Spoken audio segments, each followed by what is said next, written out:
Unique fashion. What's up? Elam Road. Shout out to my boy E. Keep it going. Yeah. This for you, boy. Boy, I got a unique I had to get it out the mud. Check it, man. Check it. It's a unique hustle. It's your boy E CEO, and I'm here with the official Miss Jamaica. Thank you. Oh man, man. I always be saying, like, this man don't need no introduction. I do all this, but this here's something special, man. It's a whole different vibe in here today, man. Man, this dude been ripping the internet apart, really, and putting knowledge on these boys' head, and they can't even take it. They can't even stand it. Mm-hmm. This man here, man, he been on all these different platforms, whether it was Say Cheese, whether it was Vlad. This cat right here, man, when I first heard about him, my uncle, he worried me about this man. But the man is here today, y'all. Charleston J White is in the house, man. Charleston J White, what's going on, baby? Say, man, I showed up to the killing. Everybody told me not to come. Yeah. They told me don't go. They setting you up. Don't nobody get no nigga no plaque. Niggas don't get niggas plaques. Ooh, these niggas ain't the real niggas. Man, niggas barely give each other real hugs and handshakes and congratulate one another, let alone say, nigga, I got a plaque for you. Man. So everybody on the internet sent me so many messages, said, man, don't go get that plaque. They trying to set you up. Yeah. And guess what? We're going to kill you with love and appreciation. That's all we going to kill you. Yeah. Well, God look after babies, elders, and fools, and so I showed up for the killing. Because when I first had reached out to you, you mentioned that, and I was like, dang, is that real? Is he? But you was really serious. Say, man, I got a lot of messages saying that this was a setup. Don't go.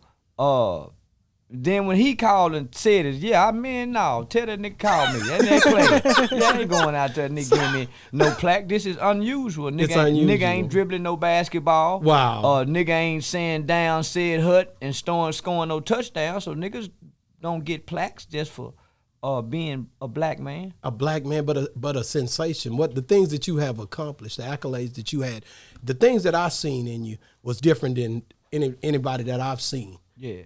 The way that you affected the waves on the front side, far as the way that everybody was seeing you and wasn't really acknowledging you. I seen that part. Yeah. Now the backside, with all the these internet, the backside, I seen straight through it, because at the end of the day, when I start listening to what you say, the way you articulate the things that you said came across so smooth. Yeah. I was like, these niggas need this. You know what I'm saying? Yeah. Get it like putting a bottle in a baby mouth. Just put it, get it up in their mouth. Say, man, when my mother was a foster parent, okay, through CPS, Child Protective Services, she was contract through Lena Pope Home, which is one of the biggest foster care agencies in Texas, right? Okay. There's probably 2.5 million children in the foster care system. Okay. Black children. Mm-hmm. Nigger babies. Nigger babies, right? And a few black children. Mm. I watched my mother do that for a long time. She had a 7-bedroom house. Okay. She wasn't married, and my son was born. So I watched many children go through my mother's care. Kids who had been molested by their mother's boyfriends. Wow. And he's a 10-year-old kid, and he got to wear a adult diaper.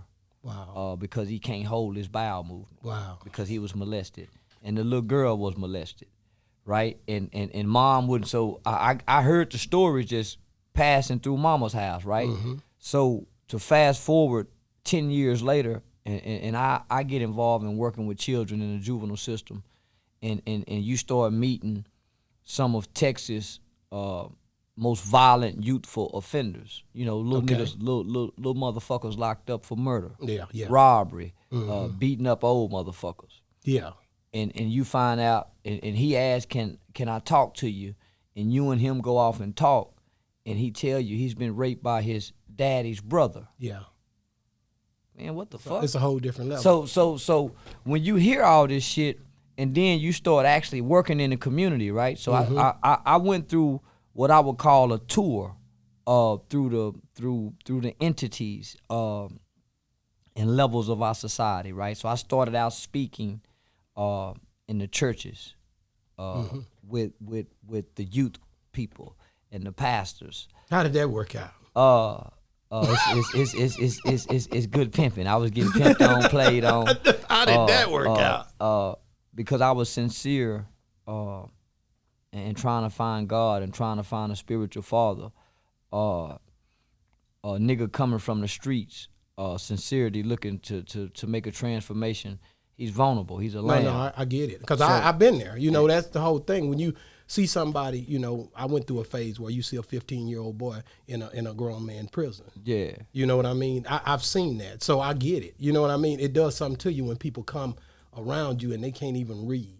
Yeah. You know what I'm saying? And they depending on you, and your leadership shows up. Yeah. Wherever you at. You ain't got to tell nobody you're a leader. Yeah. Your leadership going to show up regardless of where you go. You ain't got to even say nothing. People going to know the alpha when they come in the room.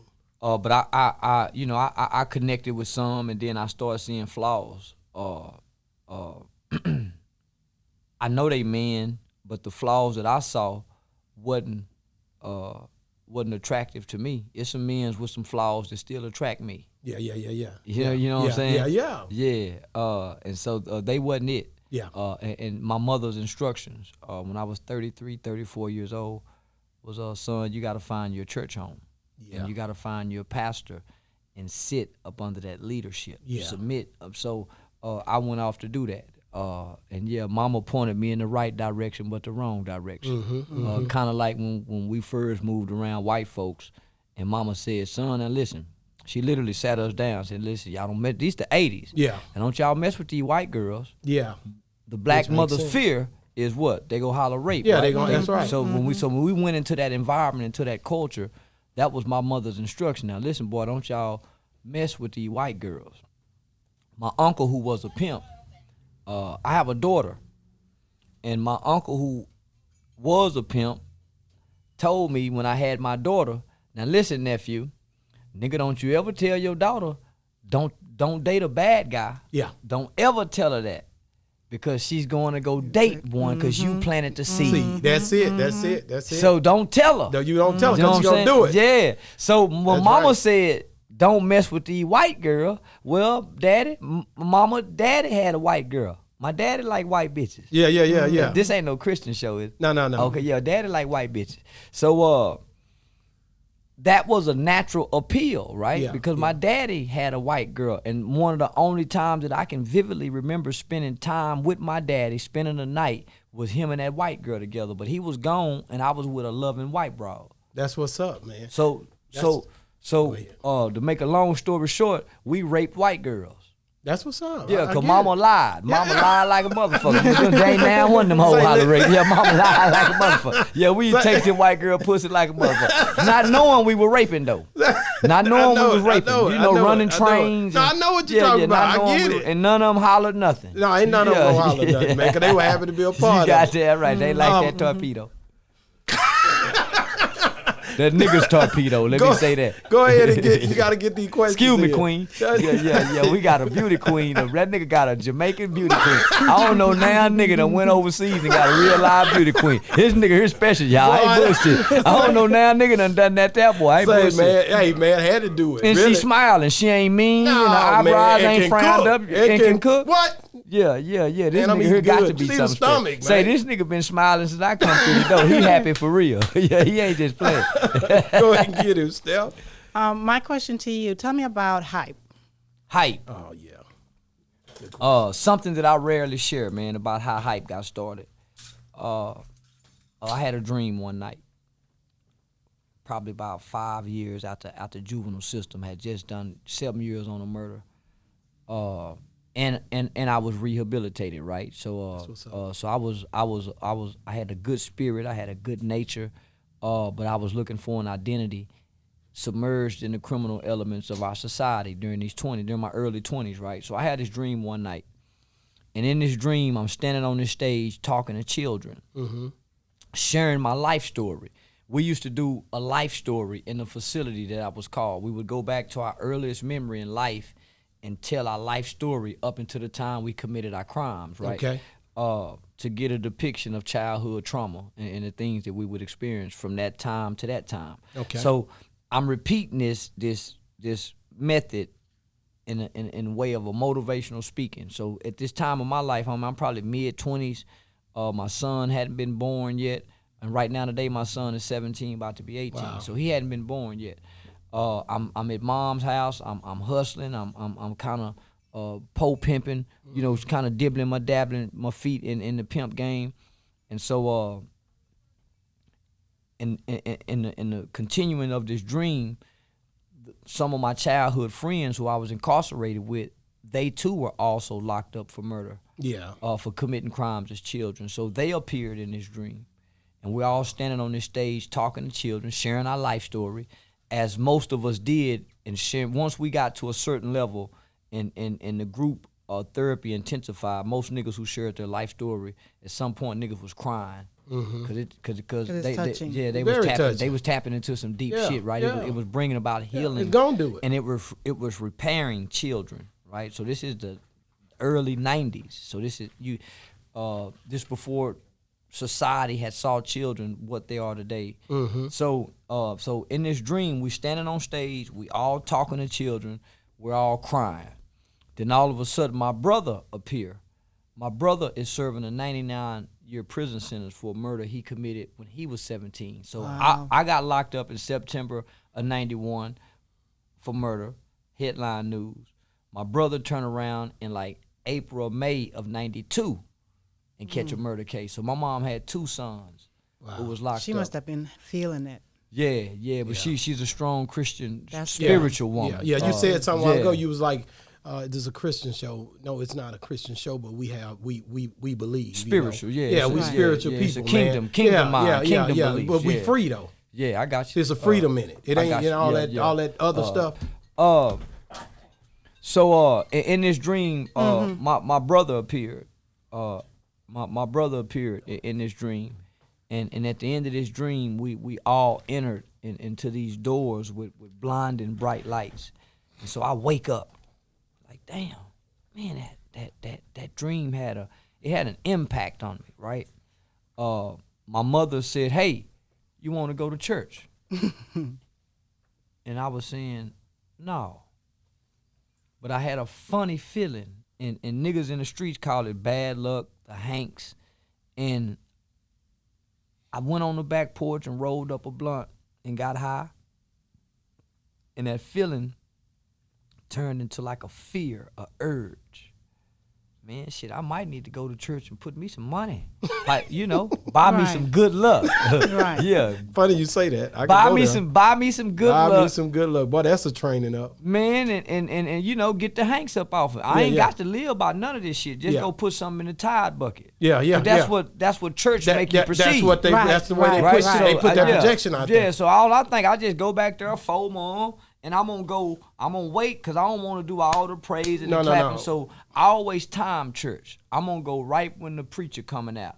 Yeah. I just want to hear that motherfucker talk. I don't want to hear all that other bullshit. I don't need nobody tapping me, telling me to get up, stand up. I don't feel like doing that. You don't want to do that now. I'm thinking about killing somebody. Y'all in here playing with God. And I'm looking for God for real. I don't want to do all this shit. That's what's up. That's real. That used to be my mindset. No. That's the way you were thinking, because at the end of the day, the projection, we know it's not the book. Well, only time I rent the church, I'm coming out of the streets. Right? Yeah. So I'm either coming from the dope house, I'm going through something in life, I'm thinking about doing something crazy, so I'm looking for something. When a nigga come out the streets going to church, I ain't in there playing. That's it. Man, I'm in here. It's a life on the line, mine or somebody else. So you know what I'm saying? I got some bitches back at the apartment I'm pimping on. Man, I really feel bad about this shit. But you see what I'm saying? So I come to church to hear something. But they made me feel like, okay, this is I used to think, man, long as I was putting tithe money in church, you was good. But when the book don't explain it, because you hadn't read it. I hadn't read it. But when you read it, because I know you've been reading it. I ain't read it. But how you be knowing all these scriptures? Because you sure be quoting. I go back to what I used to hear mama say. Okay, because I done heard you, and I be like, man, mama, I ain't gonna pick it up. Because you got it from mama. Because when I learned what I learned, it became about spirit. And going back and connecting the dots from all the shit that Mama said something about, it said that the spirit will write God's word on your heart. That's what it said. So I done been locked in a cell where they wouldn't give me the Bible. Wow. So what was I supposed to do then? How am I supposed to get God if I ain't got no Bible? I need to be able to access the spirit. That's right, the spirit. Say the chaplain won't come down here and see me. So if the chaplain, meaning the preacher, won't come, how do I access? Chaplain in there. So in this dream, I get high, and that high caused me to go to church. yeah, I got this high. This a hell of a dream. Yeah. I got high, sat on the back porch. Wow. And that high caused me to go to church. I was on 5 years deferred adjudicated probation. I had got caught with 10 pounds of weed and two guns crossing state lines in Oklahoma. I was 2 years into that deferred adjudicated probation with a lot of failed drug tests, positive drug tests. Yeah. So they was thinking of revoking me, right? I didn't have no job, and so I show up at church, and I sit on the back row. It was Acts Church in Forest Hill. The name of the pastor was Darrell Wilson. Okay. Apostle Darrell Wilson. Apostle Darrell Wilson. And I'm sitting back there with my arm folded, just waiting to pay tithes. And just waiting to pay tithes. Yeah, Boy, yeah. hell right there. Yeah, just waiting to pay tithes. Because to me, the rest of it bullshit. Yeah. I get it. Because of the way you was taught. Yeah. What you seen. Well, was it like a slot machine? Is that what you gonna put something in and get something out? I saw Mama give her last. Yeah. But I never saw Mama lack. I watched her struggle. Okay. I watched her struggle to pay bills, but I never watched her lack. And I watched her faithfully pay tithes. So you felt like that was what was prong and everything. Yeah, man. Yeah. Well, and that word is say, so as a man thinketh, so is he. Yeah, so if you in your heart, so if you think a certain way and feel a certain way, you create. Man, I watched Mama soul for years, and she still took care of people. So that's what's up. When I show up for church, the preacher man, he look at me. So in my mind, somebody went and told this nigga I smell like weed. So I'm looking for an excuse to get out this motherfucker. So he began preaching about Joseph in the Bible. And I ain't know a motherfucking thing about Joseph. Djvlad is something else. When I was on the way up here, I talked to my brother. I said, he like a Joseph. I said that today. Just recently. Listen to what this motherfucker. I'm on this what the pastor said, right? So I'm sitting back there. So when he go to preaching about Joseph, it intrigued me. He go to talking about how he was locked up, he was accused for rape. That's right. And how God used him. So at the end of his sermon, he walked out to the end of that stage and said, when I walked out here, the Holy Spirit, I got a kick in my stomach, and the Holy Spirit say that you're a Joseph, young man.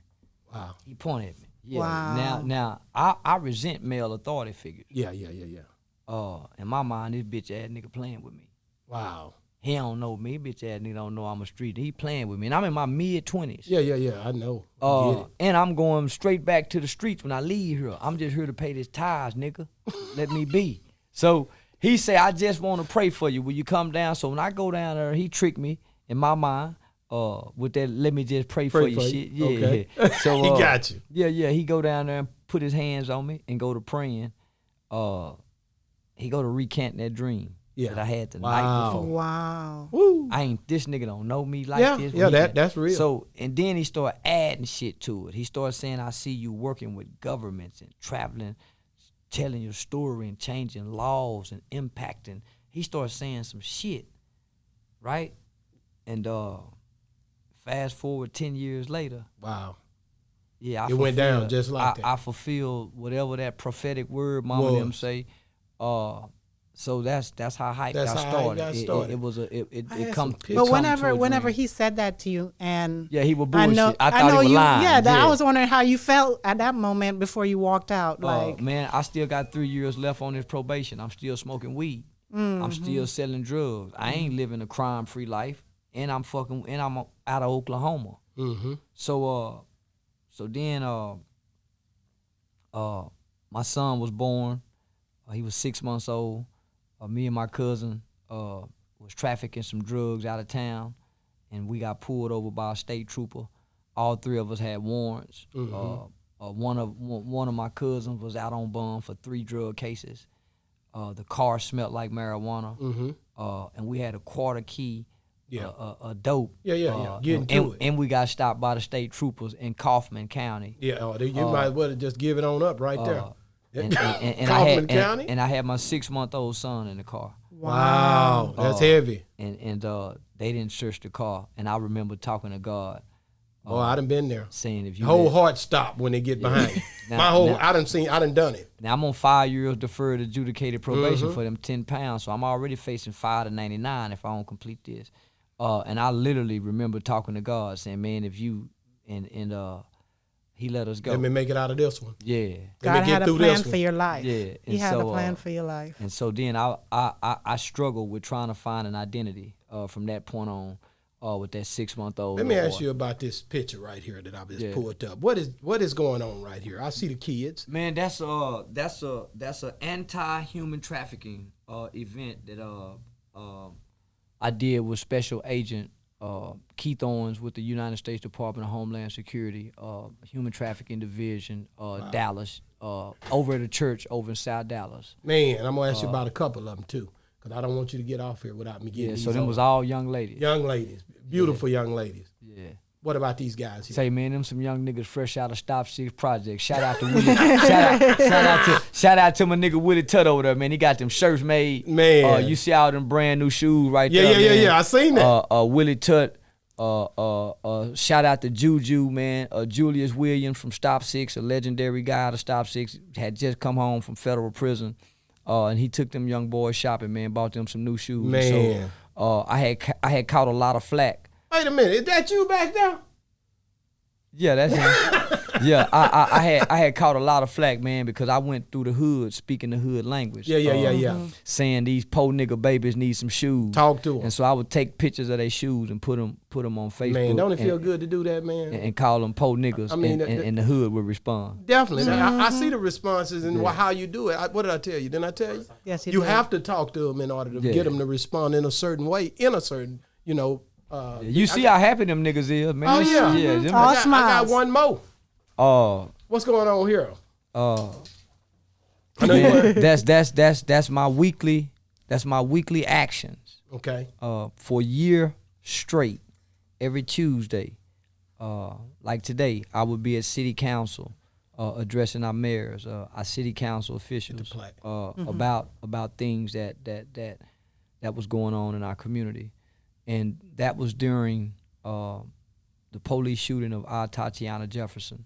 Wow. When she was, up late playing the video game. Right. And I was down there saying that there was a mother by the name of Mimi, Demetrius Stewart. We call her Mimi in her 8. Okay. She was a popular stripper. Okay. Very popular stripper. Okay. You too. And she was killed at a kid's party. In front of her children. Wow. In front of her 15, 16-year-old daughter with the other 7 kids in the car. Mama will be right back and go in there, and mama don't come back. Wow. And that's the reason why, and I don't mean to cut y'all, that's the stuff that stuck out to me. You know what I mean? Like, that's the stuff that, because it touched me, because I know, I do the Set the Captives Free ministry. Yeah. So where you trying to help the people that you encountered, you know what I mean? So her killer's still walking free. Wow.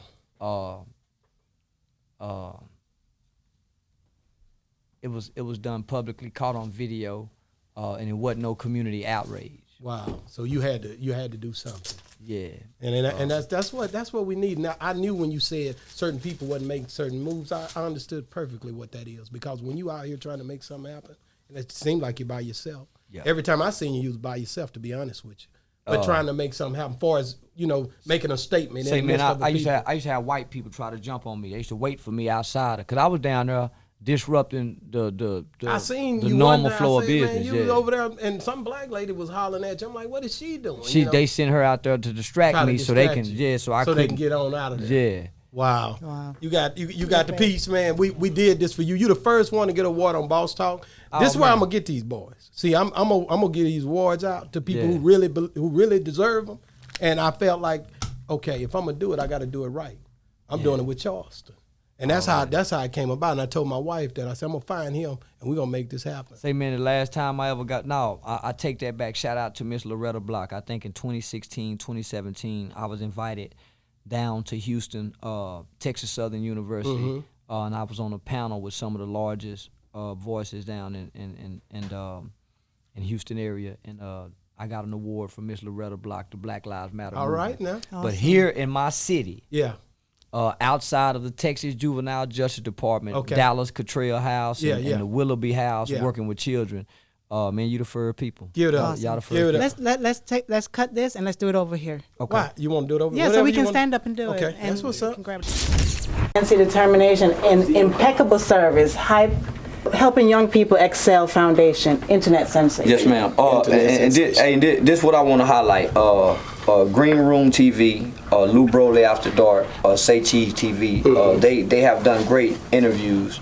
But just the first grown-up talk show out of Man, I love it, man. That's why we try to put it out there like that, just the first grown-up talk show that's looking for the man, the character, the dignity and integrity rather than just the sensation. There it is. The sensation ends. It's gonna be another internet sensation. Yeah. But the character of the man It's gonna, is what it's gonna live still on. remain. Yes, sir. Exactly. That's what it's all about. Thank you so much. I appreciate you, man. That's why I said never stop. Man. Never stop. Yes, ma'am, Queen. Yeah. Never stop. Mr. Charleston White, Yes, ma'am. we'd like to present you with this plaque to show our appreciation of all the hard work you've done on the street, helping the youth. I would love for you to keep it up. Never, never, never stop. Yeah, man. Because there's a lot of young kids who need you. Yes, ma'am. Wow. And Boss There it is. Talk presents you with We also, what was that part on there about internet sensation? See, ain't Yeah, nobody it gave you said- that. See, I got them. Yeah. I knew I was going to get them when I did that. That's me right there. Yeah, man, I appreciate this. To the hoes that I cussed out that day. Say, listen, the hoes that I caught selling that early in the morning. They were bothering them kids every morning, had the tricks going through there. They thought I was crazy for cussing the bras out. But what they didn't see, when the camera went off, I said, listen, sister, I know y'all got drug habits. You know, we be over here at the classy lady early. If you need us to get you some money, to get your fix so you can get your drug habit for the day, come borrow this money, but make sure you come pay it back. And that's what we did. See, that didn't catch the part. I didn't want to catch that part, because that would expose the habits. So now it's a method to the madness. Man, hey, man. Like I said, first plaque given out on Boss Talk. Hey, and well deserved. This guy put that work in, and that's what it takes, man. If you want to be a pillar in the community, you got to get out, and do something. Yeah, and I got some pretty white teeth. I took them goals out. I got some new ones coming in. Boy, when them new ones coming in, y'all got to get me back on here. I'm gonna behave. I'm bringing rap with me. I'm bringing rap. It's Charleston White right now, but when I get them gold back in the house, it's Rap Williams.